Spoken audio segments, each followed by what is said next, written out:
Okay.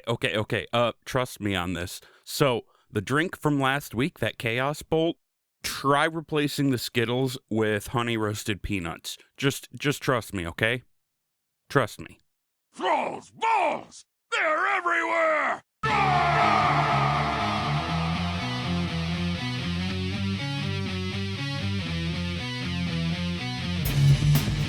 Thralls Balls. The World of Warcraft podcast with a dirty mind and a clean behind. With your host, Wooly.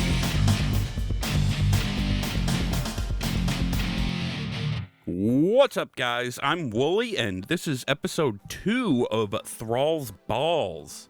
Hell yeah, we have made it to a second episode, so I guess you could say that I'm not doing one episode and then fucking off forever.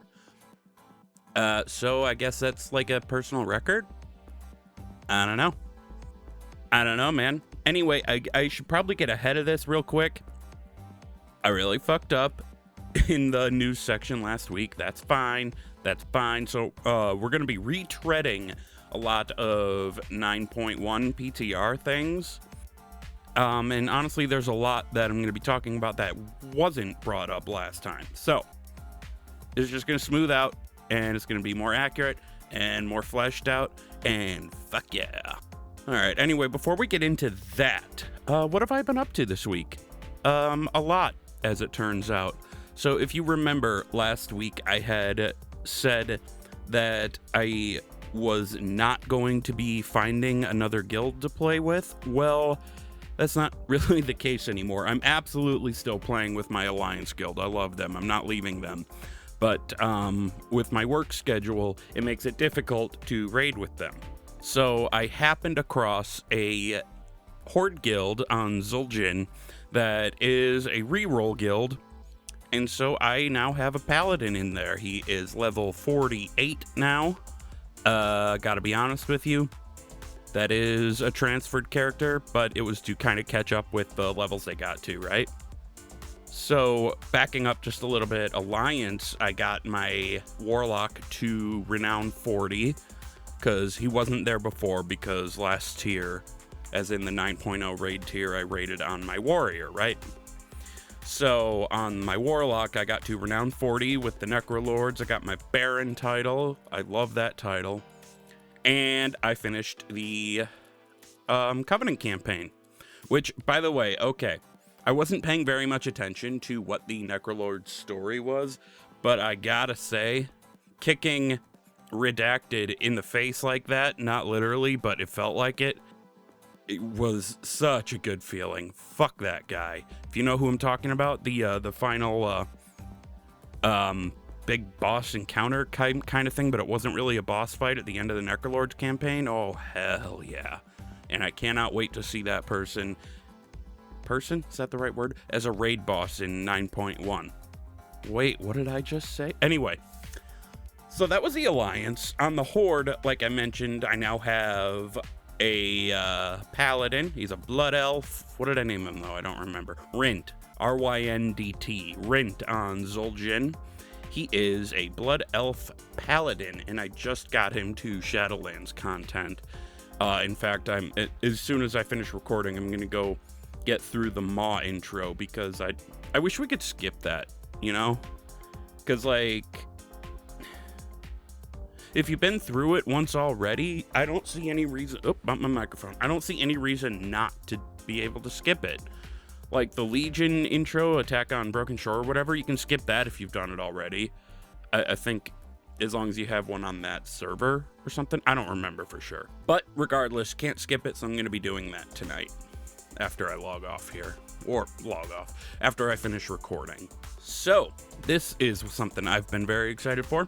We're continuing the mixed drink of the week. Fuck yeah! Imagine there's a bumper there. I'm not actually making one, not yet. Eventually I will. But imagine I put a clever bumper there. So last week we had the Chaos Bolt. We are working backwards through the armor types of the classes. We began with cloth and we're working our way up to plate. We're still on the Warlock. We had Destruction last week. This week, the drink is based on Demonology. And one spell from the demonology rotation is the Hand of Gul'dan, where this big old fiery purple meteor splashes down out of the sky, and you get some imps that come out of it. Unfortunately, I don't have imps, but this drink, I tested it the other day while playing, incidentally, with that guild I've joined. And I gotta say, it was pretty great. It's nice and simple. I'll tell you what's in it in a minute. But it's totally something you could just make. You don't have to have all that much specialist stuff. So, to start out, what's in it is a shot of Captain Morgan spiced rum. It's in the cup. It's not a red solo cup, it's a black solo cup. And it's not a solo cup, it's a hefty cup.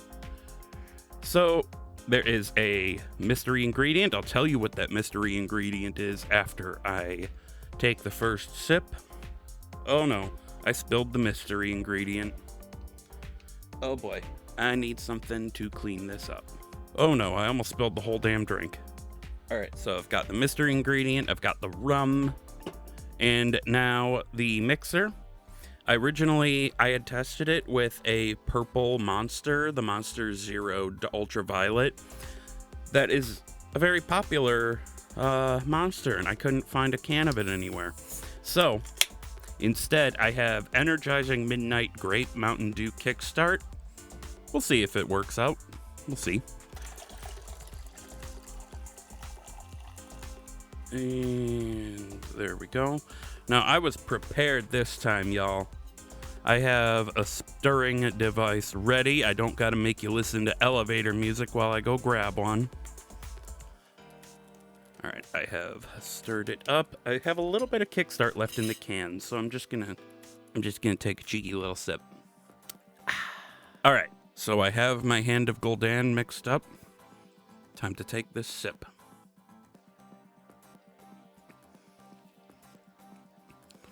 Sweet Jesus, that is just as good as it was the other day. Okay, so as I mentioned, it is a shot of Captain Morgan spiced rum. It has the purple Kickstart. And the mystery ingredient, believe it or not, I used 5 dashes of the original Louisiana hot sauce. Yeah, I sort of feel like there's something else that could be added, but I don't really know what. I had previously mentioned that I don't have imps, so maybe something in there to like take the place of the imps, like a warhead candy or something. I was never really big on warhead candies. Like, when I was a kid, people were crazy about those, and I hated them.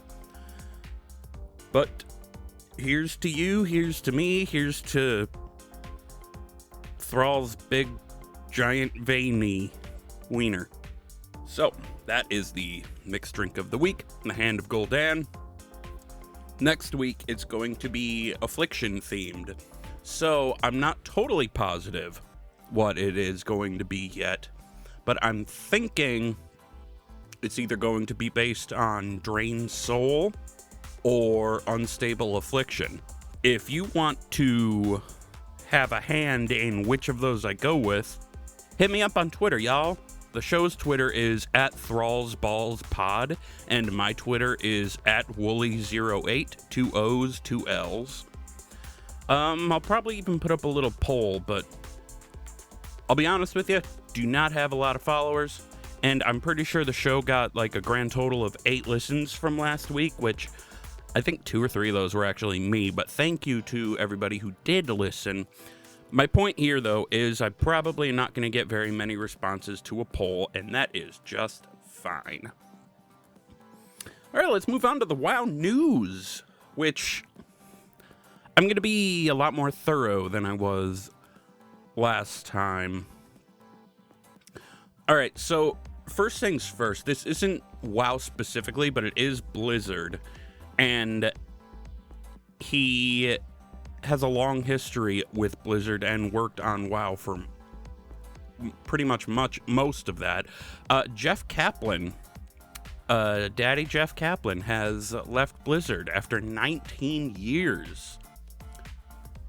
He stepped down from his position. According to what I read online, he was the vice president of Blizzard Entertainment entirely and lead designer on Overwatch. Now, I don't know about the vice president thing. That might be wrong, but I do know he was lead designer on Overwatch.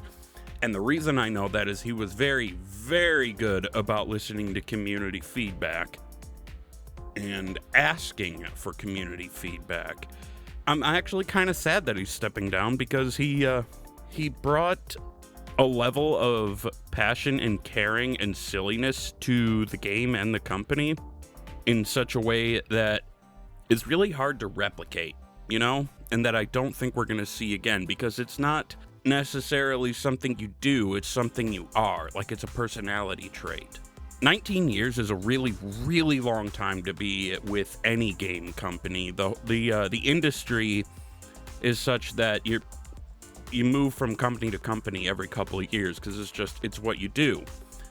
But when he joined Blizzard, the job he did when he started was quality assurance for Warcraft 3 Reign of Chaos. So this is even before Frozen Throne, right? This is before Arthas went nuts and just started, cutting bitches up.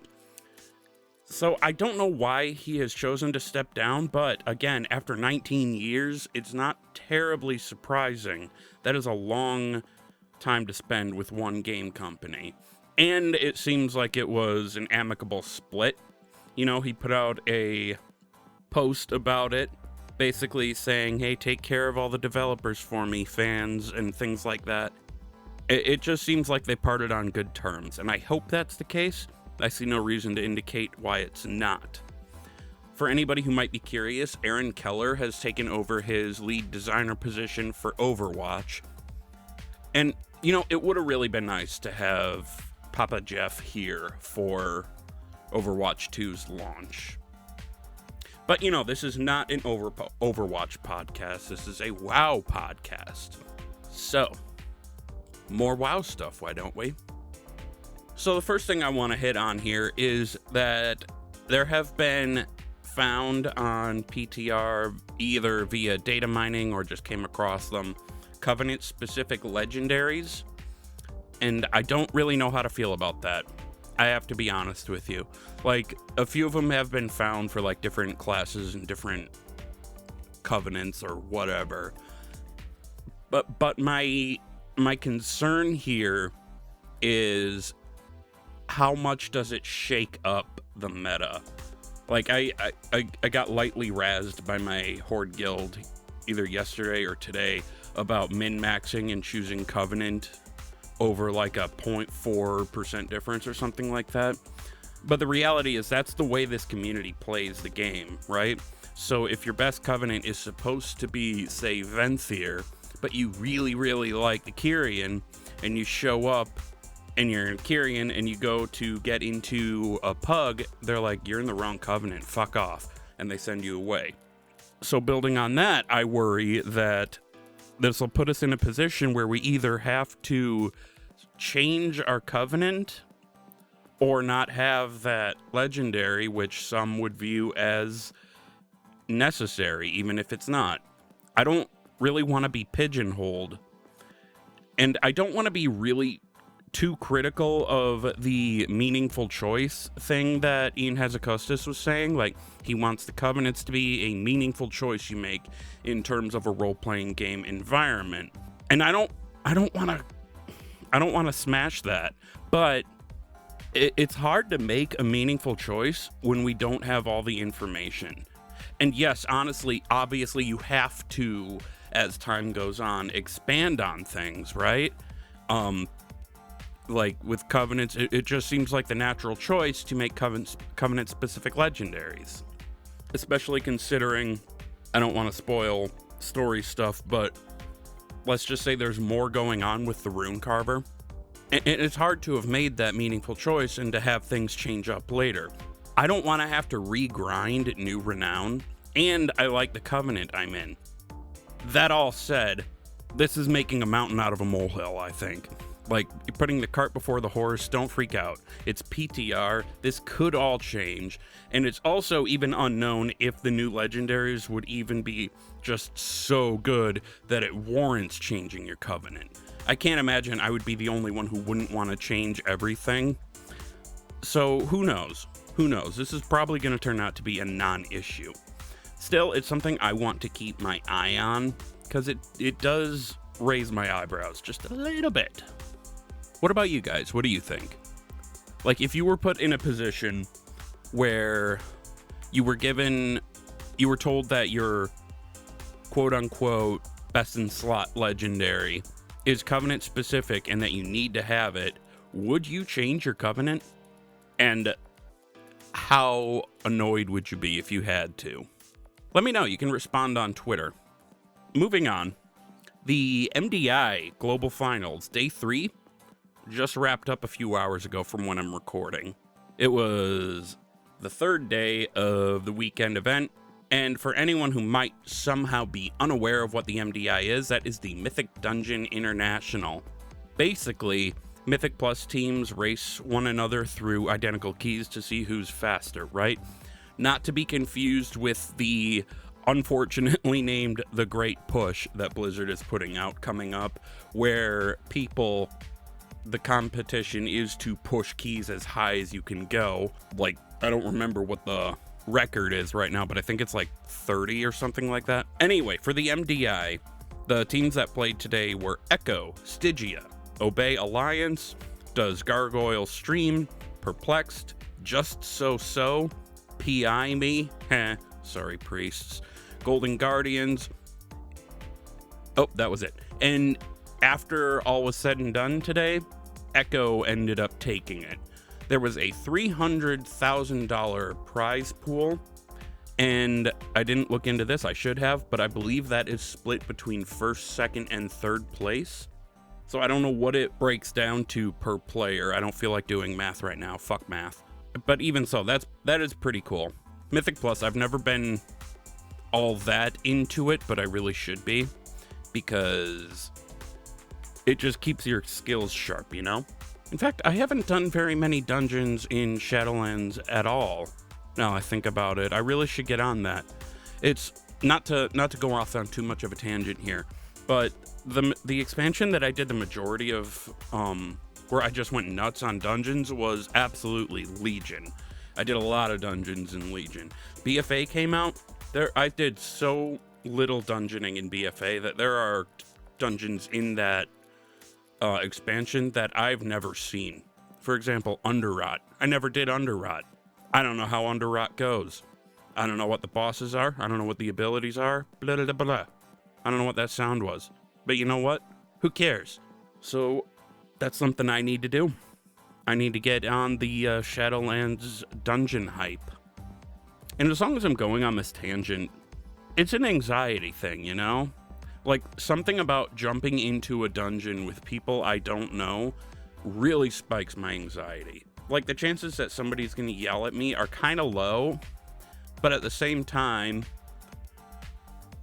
I'm always worried I'm gonna fuck up.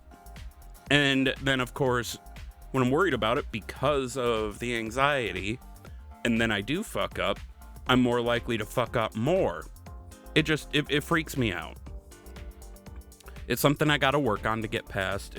I have a legitimate anxiety disorder. This isn't just me being too soft like marshmallow. It's just something I have to work past. So if anyone out there is the same, you're not alone, buddy. You're not alone. All right, our next point here is something that is a lot more fun.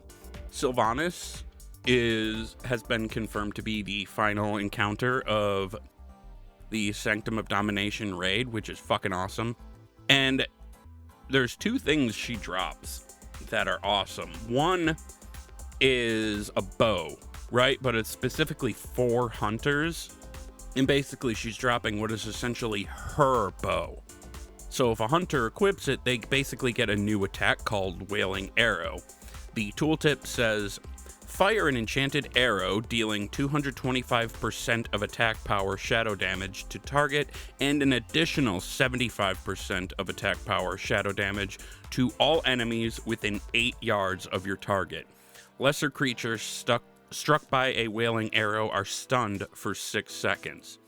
Okay, so PTR being what it is, everything can change, but still, this is a really, really cool time to be a hunter. And in fact, that wailing arrow used to just replace kill shot, but it's been changed on the PTR, so now it's a completely standalone ability. You're essentially taking Sylvanas' bow from her. Dude, awesome.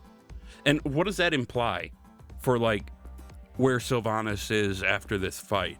Like, I don't think we know yet if she dies or doesn't die after this raid. I think it would be a little bit anticlimactic if she did, but it gets my brain buzzing. So the other thing that she drops is a back piece. I lost my notes here. Where is it? Okay, so this back piece is pretty much just a quiver.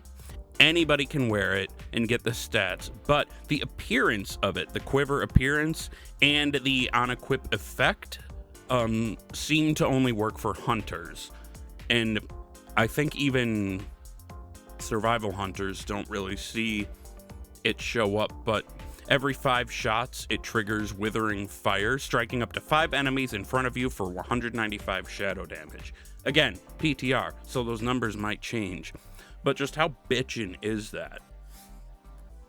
And I don't have this in my notes, but rumor has it, and by rumor I mean data mining, that the mythic Sylvanas fight drops this hella awesome looking dark black Dragonhawk mount. It's literally named, well, I don't remember the exact name, but it's something to do with Sylvanas' Vengeance, or just called Vengeance. And just, this thing looks so freaking dope. Like, and I'm not a Dragonhawk guy. I don't really care about the Dragonhawks whatsoever.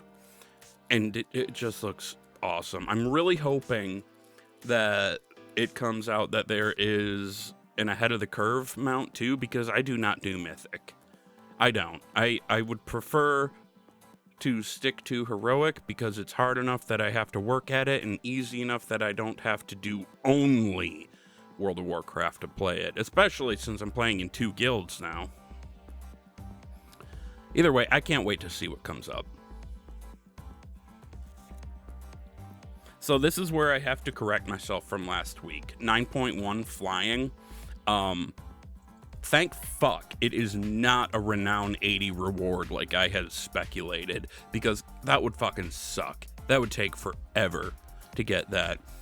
Basically, how we get flying in 9.1 is with an item called Memories of Sunless Skies, and it's a reward from Chapter 3 of the Chains of Domination campaign. I'm not 100% positive if it's the beginning or the end of Chapter 3, but either way, the post I saw clarifies that roughly 2 weeks into the patch, you can get this, and it's account-wide.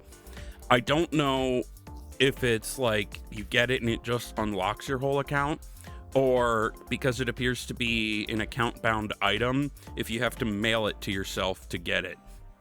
Seems kind of weird, but it wouldn't be the first time they did something like that. Like in BFA, there was a map item you could buy. Yeah. And it unlocks like all the flight points. But that was an item and you had to send it around to your characters. If that is the case, it's not that big a deal, but it's kind of seems weird, right? Maybe there's some kind of technical limitation. I'm not sure. But I'm just so happy that it's going to be so easy to get it, and we don't got to do Pathfinder crap, because nobody liked that, let's be real. It bears repeating that we can't fly in the Maw, even though we will be able to mount up there. And again, Korthia, the new area, is in the Maw. So we can't fly in the Maw normal, we can't fly in Korthia, and for some reason, we can't fly in Oribos. I thought I heard somewhere that there was some sort of technical issue with making that happen. And that's a little disappointing. I kind of wanted to fly around Oribos and see it from a different perspective, but that's okay. I can get past it. I kind of skimmed over this, but Korthia, the Maw, we can mount up there, right? We can use our ground mounts. And I would have initially guessed it was like just a switchy, turny on thing that like, oh, 9.1's here, we can mount up there. No, it's actually tied a bit to story. So there is a quest that you do pretty much right after or right as you get to Korthia or something like that. It's called Who is the Maw Walker, where some attendant or another that I think is not from Oribos, they're like in Korthia, they analyze your anima and they let you mount up or something. Just it's like a nice little tie-in instead of suddenly we can mount up. And I like that. I really like that. In the same vein, the Covenant flying mounts. I mentioned last week that we're getting Covenant-specific flying mounts, and I went over what they are and what they look like. But we still don't know what the sources are. I'm hoping we find that out soon. I imagine one or two of them are renown rewards. That's just speculation, but it makes sense, right? Because we got, I think, 2 Covenant ground mounts via renown as we went through. Remains to be seen. So Christy Golden has written another book in the Warcraft universe. I'm really excited about this. And it is just simply called Sylvanas. Or at least I think that's the title. I am going to double check that. Yes, it's just called Sylvanas. That's the title. And one thing I'm really excited for about this is that the audiobook is voiced by Patty Mattson, who is Sylvanas' voice actor. Like, that could not be more perfect. I'm stoked for that. There is an official Blizzard post about this book, so I'm just gonna read the, I don't know if synopsis is the right word, but their little blurb about what it is. Ranger General, Banshee Queen, War Chief. Sylvanas Windrunner has borne many titles. To some, she is a hero, to others, a villain. But whether in pursuit of justice, vengeance, or something more, Sylvanas has always sought to control her own destiny.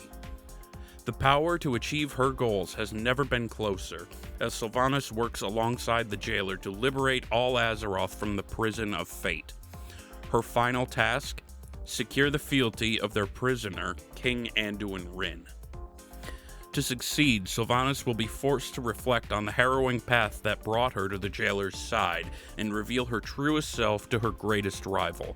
Here, Sylvanas' complete story is laid bare. From the breaking of the Windrunner family and her rise to Ranger General, to her own death at the hands of Arthas and her renewed purpose in founding the Forsaken, to the moment she first beheld the Maw and understood the true consequences of what lay beyond the Veil of Death. But as her moment of victory draws near, Sylvanas Windrunner will make a choice that may ultimately come to define her. A choice that's hers alone to make. My first thought is, what is that referring to? Right? Like, is that where, like, in the cinematic we saw, where Anduin was all, like, chained up and shit, and she goes to him, and, Charlemagne has been, you know, like, the jailer jizzed on it and turned it into Shalamorn or whatever, or Kingsmorn, that's what it was called. So it was basically like another Frostmourne. And so Anduin looks at it as Sylvanas is like pointing it at him, and he's like, make your choice, Sylvanas Windrunner. Is that the choice that this is referring to?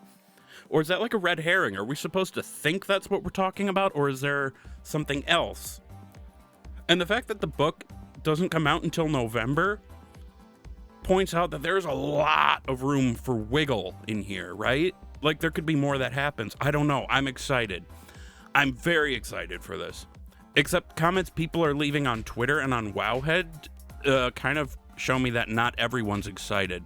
Like, it's a fair point that it used to be the books that they had information that you don't get in game. Like, how exactly Garrosh escaped his imprisonment to go to alternate Draenor, right?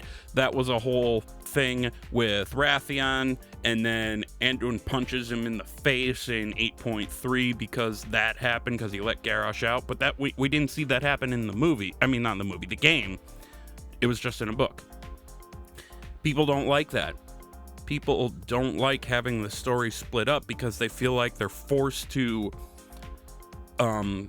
buy the book or whatever to consume alternate content, and that is fair enough. I totally get that criticism. People don't like that. They just want to get the story from the game. That's totally all right.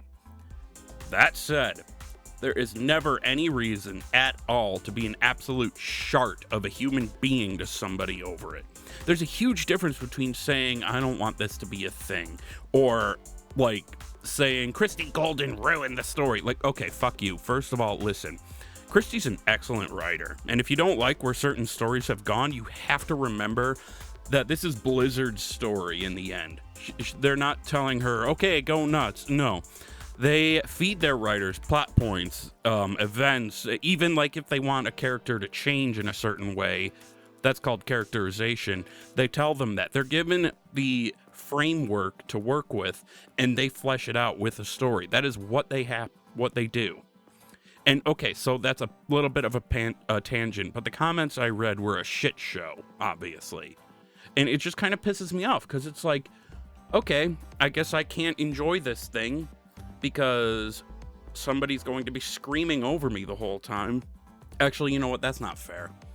That's not fair to say, because while there are fair criticisms to be made, it doesn't impact how I enjoy something, or rather, it shouldn't, right? Like, if there's a fuck ton of people out there who hate World of Warcraft in general, I fucking love it.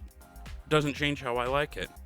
Once again, I've gone on a tangent, but bringing it back, this book, I'm really excited for it. Sylvanas has been one of my favorite characters for a very, very long time, and I say that as somebody who does not necessarily want to see a redemption arc, because I just feel like it would kind of cheapen everything. But we'll see. We'll see what happens.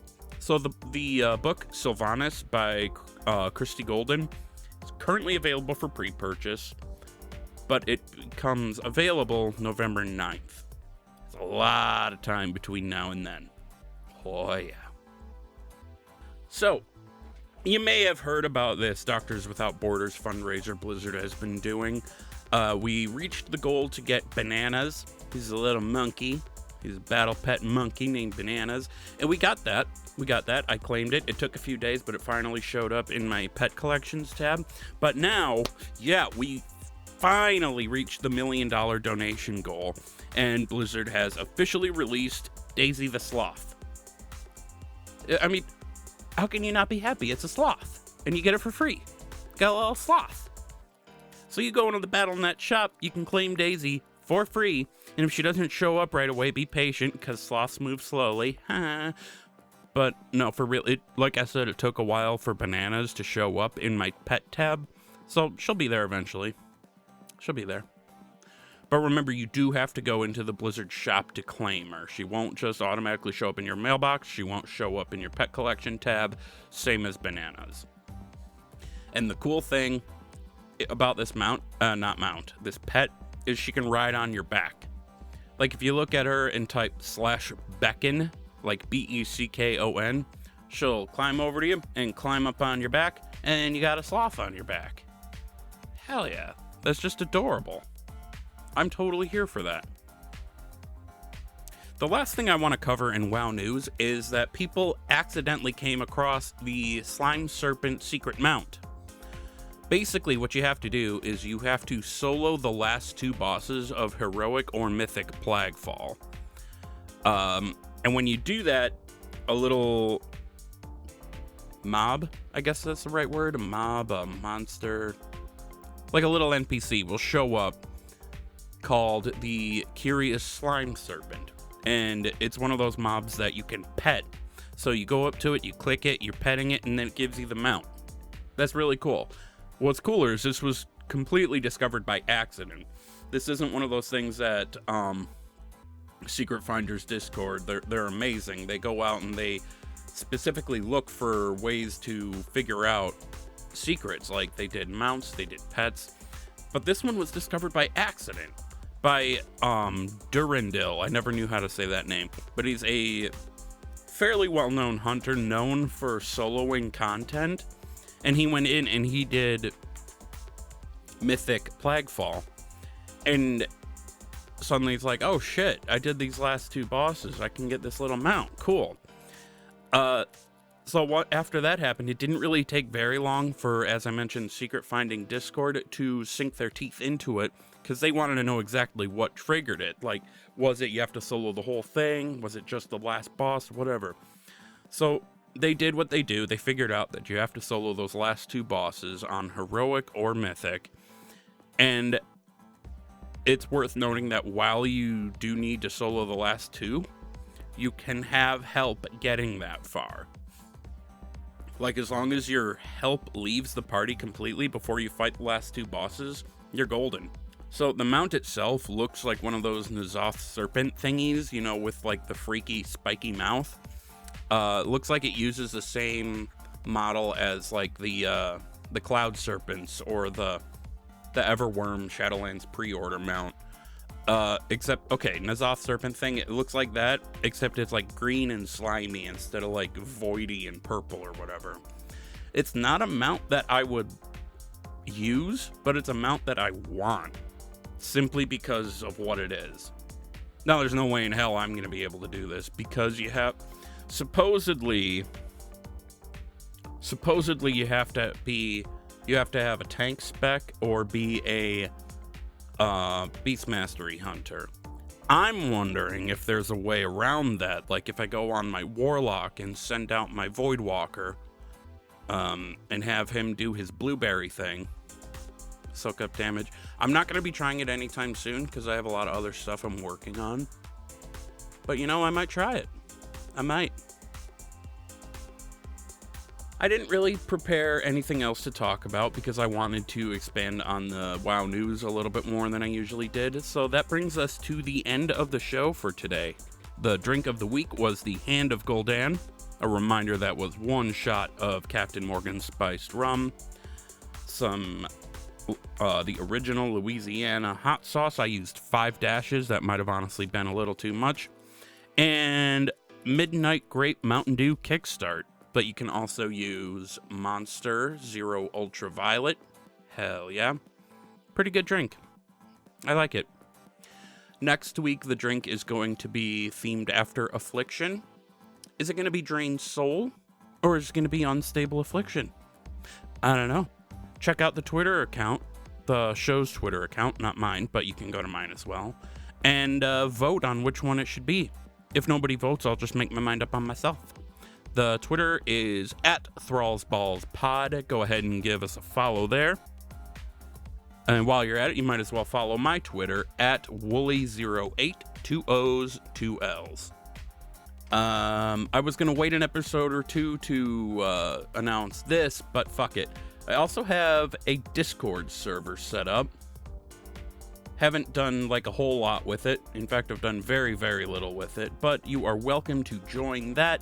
It is, the link for it can be found in the Thralls Balls Twitter description. If it's not there, I will add it.